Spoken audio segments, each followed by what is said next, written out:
moni nde company na ku China yomwe ifuna kupanga zomwe amapanga Elon Musk, chi billionaire ichi chikumatumiza ma spaceship ku space.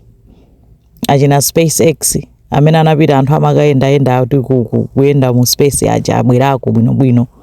Komano uyuyu wa ku China dzina lake Huo Liang anapanga kampani yake nayenso mu 2016 naye akupanga zima rocket zoti zizipitaso ku space. Ndi anapanga rocket yake dzina lake akuti Nebula 1. Wakhala kuyesayesa kuti kumapanga wapanga matest 10 oti aone ngati chinganyamuke nkutera bwinobwino, nyamuka nkutera bwinobwino.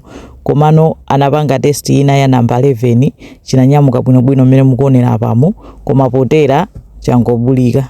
Nde test yalephereka akuyenera kuyambira so 1. Nde COVID litalowe pamenepo afuna kutsanzira za uyu Elon Musk. Elon Musk zake zimayenda iti achina Tesla, SpaceX chani zinthu zomwe akupanga zikugwira.